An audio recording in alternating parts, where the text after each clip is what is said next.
Karena itu kita tekankan, jangan menyampaikan seperti ini, baik serius maupun guyon. Karena ada larangan seseorang menyuruh orang lain untuk menceraikan istrinya. Kamu merusak rumah tangga orang. Open Mic ANB. Ustaz, ini ada ungkapan yang mungkin cukup viral di tengah kaum muslimah atau mungkin para akhwat. Ungkapannya kurang lebih seperti ini. Saya mau dipoligami dengan syarat saya jadi yang pertama. Maksudnya adalah ceraikan istri kamu yang sebelumnya. Nah, ini kan berarti nih, dia ngasih syarat. Nikahi saya, tapi syaratnya adalah ceraikan istrimu yang sebelumnya. Nah, boleh nggak Ustaz? Mau nikah tapi ngasih syarat seperti tadi. Apakah ini termasuk syarat yang batil, terlarang secara syariat? Atau ya ini sah-sah saja. Yang penting keputusan di laki-laki ini. Kalau dia ceraikan, kemudian dia nikahi wanita ini, dan dia kan tidak ada paksaan di situ. Si wanita tidak memaksa. Itu gimana Ustaz kira-kira? Alhamdulillah wassalatu wassalamu ala rasulillah. Seorang wanita atau laki-laki diperbolehkan untuk mengajukan syarat sebelum akad. Yang syarat itu akan dilaksanakan pasca akad. Dan kami tegaskan ya, bahwa syarat yang berlaku adalah yang disampaikan sebelum akad. Nabi SAW pernah bersabda, Inna haqqas syuruti antufu bihi mastahlaltum bihil furuj. Hadis riwayat Bukhari. Sesungguhnya persyaratan yang paling kuat untuk kalian penuhi, yang paling berhak untuk kalian penuhi adalah syarat untuk menghalalkan furuj. Syarat untuk menghalalkan kemaluan. Artinya syarat pernikahan.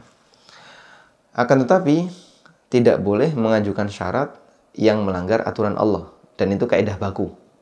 Sebagaimana disebutkan dalam hadis riwayat Bukhari, Nabi SAW pernah bersabda, Man ishtarata syartan laisa fi kitabillahi fahuwa batil. Wa in kana mi'ata syartin. Siapa yang menyebutkan persyaratan yang bertentangan dengan Al-Quran dan Sunnah, maka statusnya batil meskipun jumlahnya 100 syarat. Nah, apakah seorang wanita yang mau dinikahi oleh seorang lelaki dengan syarat lelaki ini harus menceraikan istrinya masuk dalam kategori syarat batil atau bukan syarat batil? Menurut ulama yang mengatakan bahwasanya ini adalah syarat batil, maka status syarat ini tidak berlaku. Dan kalau tetap dilakukan, pilihannya dua, nikahnya yang dibatalkan atau syaratnya yang dibatalkan. Dan ini pendapat Taqiyuddin. Kemudian ada yang mengatakan ini bukan syarat batil, karena tidak ada kaitannya dengan keabsahan nikah. Sehingga wanita seperti ini minta syarat, saya mau dinikahi dengan syarat kau ceraikan istri kamu yang pertama. Hukumnya tidak mempengaruhi keabsahan nikah. Meskipun secara perbuatan statusnya haram. Sehingga nikahnya sah, tapi perbuatannya haram. Artinya yang bersangkutan berdosa karena dia telah melakukan seperti ini. Kenapa itu disebut sebagai perbuatan yang haram? Karena disebutkan dalam hadis riwayat Bukhari Muslim, Nabi SAW bersabda, La yahillu limra'atin an tas'ala talaqa ukhtiha litastafrigha sahfataha. Tidak halal bagi seorang wanita untuk minta suaminya menceraikan istrinya yang lain agar dia bisa menumpahkan jatah piring yang ada pada istri yang diceraikan. Jadi seorang lelaki yang dia punya misalnya 2 atau 3 istri, berarti si lelaki ini akan menafkahi istri itu. Diibaratkan oleh Nabi SAW, mereka seperti membawa piring. Kalau kemudian istri pertama atau istri kedua minta kepada suaminya, kamu ceraikan istrimu yang kesekian. Kamu ceraikan ini, fulanah ini. Itu diungkapkan oleh Nabi SAW, kamu seperti menumpahkan piring. Sehingga dengan perceraian itu menyebabkan dia nggak dapat nafkah. Maka Nabi SAW mengatakan, La yahillu.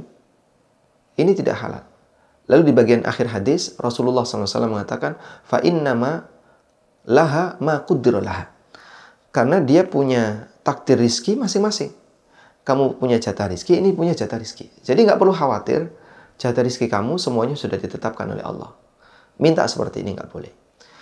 Dan berdasarkan hadis ini, maka pendapat yang lebih mendekati, wallahu ta'ala alam, jika seorang wanita mengajukan syarat kamu ceraikan istri pertama, saya mau nikah dengan kamu. Ini masuk kategori syarat yang dolim. Dan syarat dolim berarti termasuk syarat batil.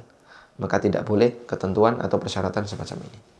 Baik Ustaz, bagaimana dengan wanitanya sekarang kita bahas? Kalau mereka menggunakan ucapan-ucapan semacam tadi, mungkin di media sosial atau di obrolan-obrolan chatting mereka, mungkin maksudnya bercanda untuk sebagai guyonan, atau mungkin maksud-maksud yang lain yang mungkin lebih serius ketika diungkapkan gitu ya.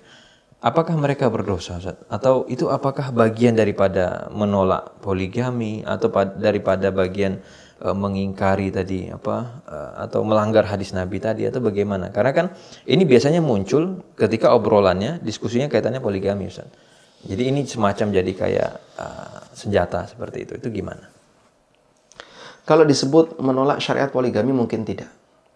Karena wanita muslimah dan dia ahlus sunnah mengakui poligami itu sah, dibenarkan. Hanya saja mereka tidak ingin pelakunya adalah suaminya. Masalah kecemburuan itu adalah alasan terbesar. Sehingga berat bagi dia kalau suaminya berpoligami. Tapi dia tidak akan keberatan dengan adanya syariat poligami. Kalau pelakunya orang lain, bagi dia nggak ada urusan. Tapi kalau kemudian pelakunya adalah suaminya, itulah yang dianggap musibah bagi dirinya. Sehingga dalam hal ini dia mengakui, tapi dia tidak mau melaksanakan, tidak mau menunaikan. Dan bedakan dua ini ya, antara tidak mau dipoligami dengan tidak mengakui poligami.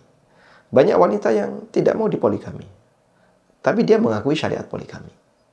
Sehingga kita tidak sebut dia telah menentang hukum Allah Subhanahu wa taala. Bahasa lain, saya mengakui poligami, tapi kalau bisa jangan suami saya. Selanjutnya, kalau seperti ini diucapkan secara guyon, apakah masuk dosa? Karena ini merupakan larangan dari Nabi SAW. Jadi janganlah seorang wanita meminta suaminya untuk menceraikan istrinya. Maka praktek ini nggak boleh. Wallahu a'lam apakah masuk dosa atau tidak. Tapi yang jelas itu melanggar hadis. Setidaknya seorang muslim akan berhati-hati ketika ngomong tertentu. Apalagi ini berkaitan dengan masalah hukum. Karena itu kita tekankan, jangan menyampaikan seperti ini. Baik serius maupun guyon. Karena ada larangan seseorang menyuruh orang lain untuk menceraikan istrinya. Kamu merusak rumah tangga orang. Baik guyon. Misalnya guyon yang nggak serius. Ya kalau mau nikahi saya, ceraikan dulu istrimu. Tapi guyon. Dan dia juga nggak bakalan mau nikah dengan lelaki ini. Dia pengennya lelaki yang masih bujang, yang jomblo misalnya. Karena dia seorang wanita yang masih gadis. Ya kalaupun ngomong seperti itu, kalaupun guyon, jangan pakai ucapan kayak gini. Karena ini menyangkut masalah hukum dan aturan Allah. Sehingga kalau bisa jangan dijadikan sebagai bahan candaan.